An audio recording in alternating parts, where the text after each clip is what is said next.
Ang mastermind ng, korapsyon na issue ngayon sa bansa natin mga kababayan, ang itinuturo na Escudero walang iba kundi si Martin Romualdez. Naku po mga kababayan, ito po yung ating tatalakayan ngayon, pag-uusapan. Luzon, Visayas at Mindanao, magandang araw po. Welcome po muli kayo sa aking YouTube channel. Bagamat, mga kababayan ay, may bagyo ngayon o lumabas na ang bagyo pero napakasama pa rin ang panahon pero tuloy-tuloy pa rin ang issue tungkol sa katiwalian na ito'y trending na pinag-uusapan. Naku po mga kababayan, abang-abangan lang natin yung mga resulta. At bago po tayo magsimula mga kababayan, ah, kung bago pa lang po kayo sa aking YouTube channel, pwede bang paki-like ang video, paki-subscribe, pakipindot na rin po ang notification bell sa baba para maging update kayo sa mga bago kong i-upload na video.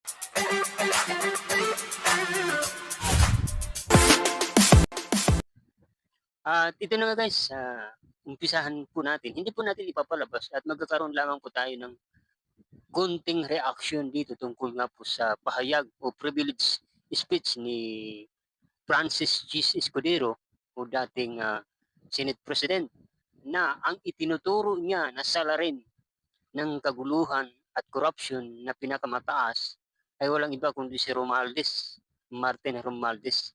Ang ipinupunto niya dito mga kababayan, bakit daw po talagang si Romualdez ay hindi iniimbitahan sa sa hearing. Bakit hindi siya nakasuhan ngayon, 'di ba? Isang issue din 'yan. Bakit talagang ang mga pahayag ng mga diskaya noon nababanggit ang pangalan ni Romualdez pero nung magkaroon ng hearing doon sa Kongreso sa ah, doon mga babayan ay bakit nawala ang pangalan niya? Mayroon bang promoprotekta dito? Bakit parang hirap na hirap daw na banggitin ang pangalan ni Escudero? Ano yun? Escudero. Ah, Martin Romualdez.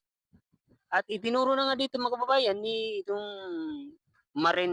retired Marine na sundalo na nag-deliver siya ng limpak-limpak na pera sa bahay mismo ni Romualdez. At yun mga kababayan, ang hinaing o mabigat na dinadala ni Escudero ngayon. Kung mga kababayan, dahil nga po ay nabanggit din po ang kanyang pangalan dito at siya po ay talagang kasali po na talagang ma naakusahan ngayon at hindi natin alam kung makaka-recover pa siya dito. Kaya itong privilege speech niya, talagang dito niya nilabas yung damdamin niya, yung talagang gusto niyang sabihin mga kababayan. Kaya ang komento ko dito, mga kababayan, sa dinami-dami niya ng akusasyon, hindi ko naman mga kababayan sinasabi na kinakampihan ko si Romualdez ba. Ibig sabihin, parang gusto rin niya na ilihis ang investigasyon at ang punto ang maging sentro dito walang iba si Romualdez. Ayun ang pag-usapan. May kinalaman ba talaga si Romualdez? Kasi kung meron po talaga siyang siguro basihan dito mga kababayan, meron siyang hawak na matibay na ebidensya, pwede siguro kasi hindi naman siya siguro magsasalita mga kababayan tungkol dito na talagang diretsahan na tinuro niya, inakusahan niya si Romualdez na siya ang puno dulo ng kumbaga corruption sa bansa natin. Siya yung talagang malaking isda. At ang sinasabi pa niya dito na nagturo itong si Romualdez.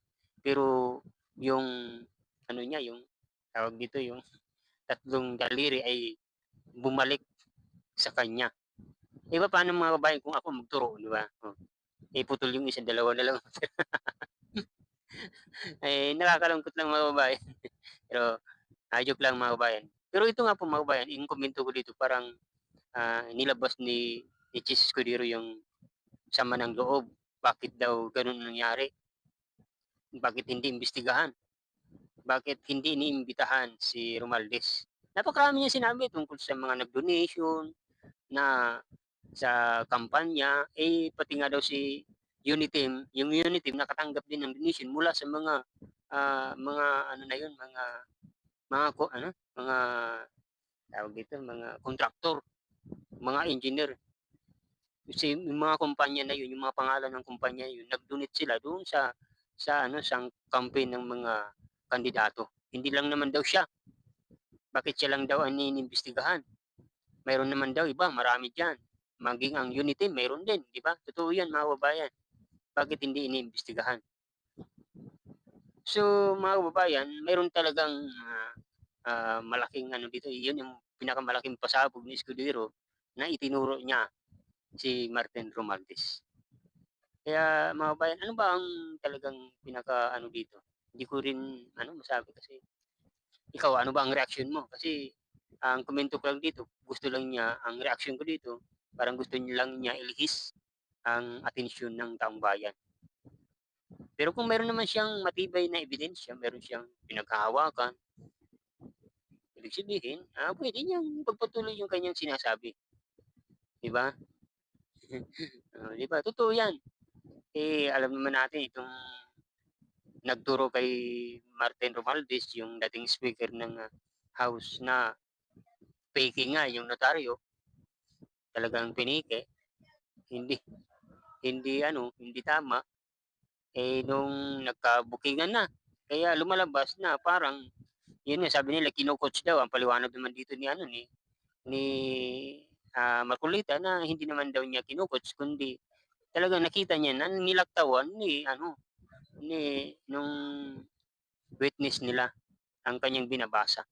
Pero pwede siguro, pwede. Pero ewan ko lang mga kababayan. Kaya yun lang mga kababayan, yun lang ang aking komento dito na abangan-abangan natin kung ano ba talaga ang mangyayari sa susunod ng mga komento dito. Ano bang lalabas na talagang kung siguro mayroon talaga siyang hawak na matibay na ebidensya, di ilabas niya na magpapatibay na si Martin Romualdez ang talagang salarin sa kaguluhan, sa corruption sa bansa natin, mga kabayan. Kaya yun lang po. Kung ano ang komento niyo dito sa privilege speech ni Francis Chis Escudero, Francis Chis Escudero, ay kung ano ba ang reaction niyo dito sa kanyang sinabi, ilagay niyo lang po mga kabayan sa comment section. Hanggang dito lamang, maraming maraming salamat po at magkita-kita po muli tayo sa susunod na mga video. God bless you.